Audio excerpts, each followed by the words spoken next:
Our next storyteller is Sallie Walker. Please welcome Sallie.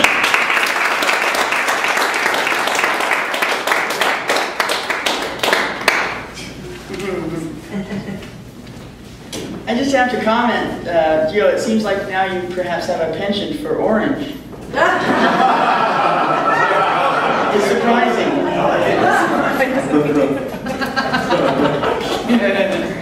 It brings out my eyes. Well, I came here to tell a story based on what seems to be a universal childhood experience. And I started thinking about that. I don't care where you're from, what culture, that at around a certain age, we all seem to go through this sort of formative, I guess, thing that our psyches put us through. You know, the things that go bump in the night. And how heartening it was to hear. I heard on KRCC today, in fact, part of an interview with Ray Bradbury, who just passed, that I think was done in the 80s, 88 or something, about his story, The Thing at the Top of the Stairs. And indeed, he said, you know, the self-same thing, that it seemed like he and everybody else he knew went through this sort of a thing where it is your terror, it is your reality, it's really horrific to a kid. And it didn't matter, though, that at a certain point, when they hear him going halfway up the stairs, trying to make it to the light switch before he just gives up in sheer terror, his parents downstairs going, oh, here we go again. So after a while, you try to share and you try to let them be your protector, and they use the monster spray or whatever they do. But after a while, you stop sharing. And you just, ultimately, and I think it's necessary that every child ends up with their own terror alone. And there are a lot of universal stories that we have, like, for instance, the one where as a child, you're imagining that your real parents are going to come and get you and rescue you from this family, take you back to, and put you in your rightful place as princess of the entire kingdom where you're adored and beloved. Or maybe that was just me. So some of you going, well, all right then, we'll go back to the bump of the night, because I think that's pretty universal. And I want to tell you about my particular brand of insanity. And everything I'm going to tell you, because these are supposed to be real life stories, everything I'm going to say it really is real. It's really true. It felt real. And no matter how odd it may seem. So here's my story. Underneath my bed, there lived a witch. She didn't live there, she skulked. She actually lived in another dimension entirely, but the bed was the place where she had access to our world to come and get me. And she wanted me. You know, she didn't want just children or a child in general, she wanted me. And she wanted to snatch me, and she wanted to take me away from this world and take me into her dimension and make me the princess of her entire world to be beloved and feared. Wait a minute. For some reason, I didn't want to do that. Seems I should have. Damn it, well, I didn't really think it through. I was a kid, okay? I was in second grade. I was trying to come to terms with my own values, and I just thought, you know, witch, bad, real parents, where the hell are they? Okay. But she wanted me, and I was terrified and did not want to go. And so, as you know, all children, we have the parameters of our mattress, whereover you may not leave your limbs dangling, like a tasty bait. Should you accidentally kick your foot out a little too far and have it hanging out, you know, for them to come and get you. And, you know, the ultimate force field of the covers, which is strong enough to deter any nightmarish creature, as you know. If you think you see it coming for you, you just pull the covers up over your head. Yes! I'm safe now, except now I can't see where that thing is. I must have faith that this is strong enough to save me. Well, there are a few rules, as I'm sure all of you in your scenarios have rules, and for some reason we all know what the rules are. We just know them. And the first rule was that my witch, of course, eschewed light of any kind. It hurt her and snatched her back to her dimension. It didn't kill her, but it was very inconvenient and painful for her because it took her a lot of energy to get here and to maneuver around in our world and to find the shadowy places to do her evil.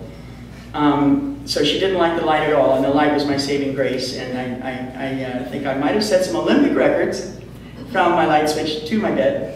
Because I couldn't talk Mom into moving it closer to the door. She said, no, that's where the bed goes. Long jump. And thank God I was fast. She was a little slow.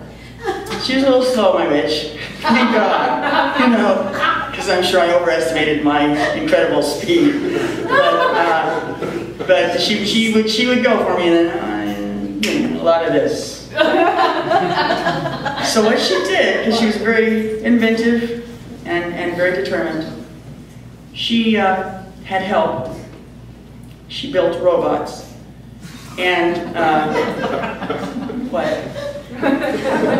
And the robots, she built the robots because the robots also did not like the light, but she would have great expense and you know, witch juice to make these robots. And then once she made them and got them here, they took zero energy to maintain, to move around, and they were a little quicker.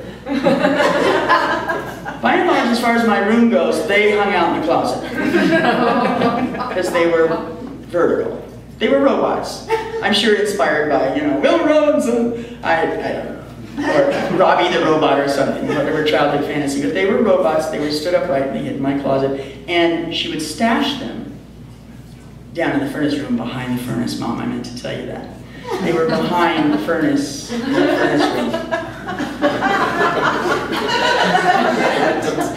It's okay, you didn't know. And the thing about the robots is, you know, the light was bad for them too also. They did not like the light. So by turning on the light, of course, you know, I'm saved again. What happened to the robots, instead of being snatched back to the dimension that they were made in, that they came from, they turned into walnuts.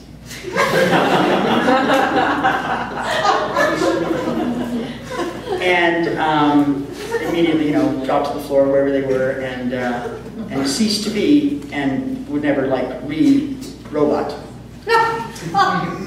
They were walnutted for bed. And I got to tell you, just to, you know, as a side here, you go, okay, well, how many walnuts did you find around the house? I didn't, because I didn't look. When Mom said clean your closet, I straightened out the hanging clothes, I kicked a couple of shoes in line. I did not want to see the pile of walnuts in the corner of the closet underneath the clothes. Because then, that's terror. The other aide that she had, the other helper, was a hand. She had a hand. She got a hand.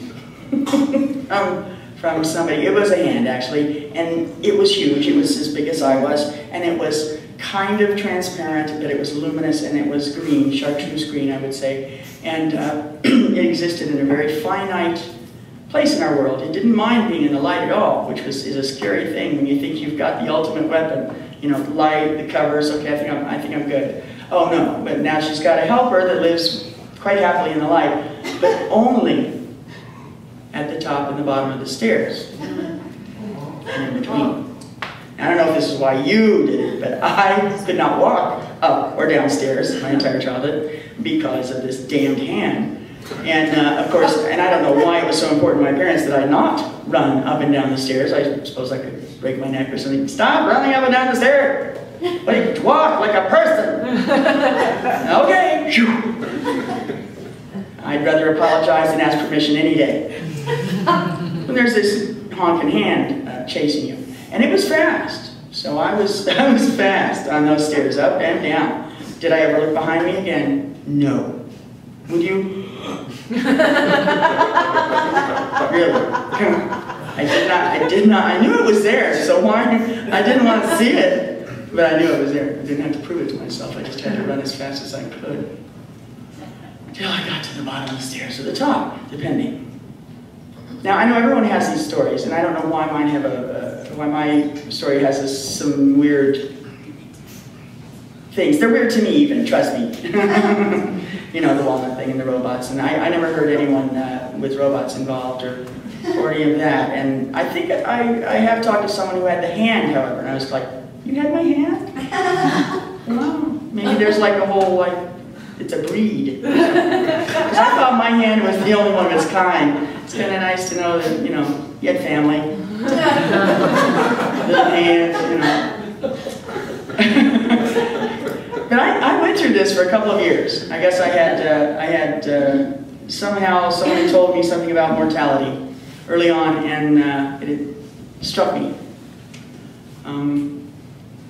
One sort of sweet story, and I think Mom wrote a little bit of a poem about it, was that I was worried about dying and about death and all that, and I was quizzing her one day, and I said, you know, Mom, am I going to die?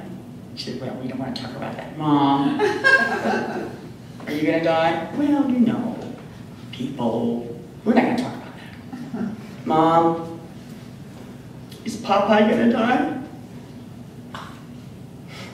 No, sweetheart. Popeye's going to live on forever. Popeye's okay. He's always. That set my little heart to rest. You don't know. You don't know. Until it was time to go upstairs and go to bed. And then I didn't really give a damn about Popeye. I was a little jealous maybe, but I didn't really care. Because there she was, wanting to take me away. It was a constant battle, a constant struggle, which, as I say early on, I could no longer share because my father was the type that used the monster spray like once and then said, "What? Get over it! There are no such things as monsters. So, stop being so silly. Could I have a night light? Please. There's nothing to be afraid of in the dark." Well, it's not really the dark, it's the almost dark. It's the just enough light coming spilling over the window sill from the moon that turned my beloved playthings of the daytime into slowly moving, changing horrors. And it's not the quiet, it's the almost quiet, where those little sounds that you hear are not identifiable. You can't attach them to anything that occurs during the day. So, they're dangerous. I'm not afraid of the dark. It was hard being a kid, huh? I mean, no, really, in our interior life was galvanizing. It tempered us. It made us... We went through more than I think our parents knew, because even though they'd gone through it themselves, you forget. You forget. And when your child says, "Oh, please, I'm so afraid," after, you know, a few times of that, you're like, "Honey, I just can't even coddle you anymore. I cannot humor this. You're going to have to grow up. It's a tough world. So let's start being tough in here." Okay, let's start on that. Okay, forget. But we're galvanized. Test of fire, more than you know. If you remember how deeply terrified and sure you were that the blanket really wasn't thick enough. You know, that you hadn't moved quietly, slowly in time to be invisible. That this time, when you turned the light switch off, something weird was going to happen and it wouldn't work. And as you leaped to go to your bed, safety, there she was. "I'm taking you now, I've got you." I've been through some real tough times lately. And everyone has. I think it's tough these days. Where's that damn witch when you need her?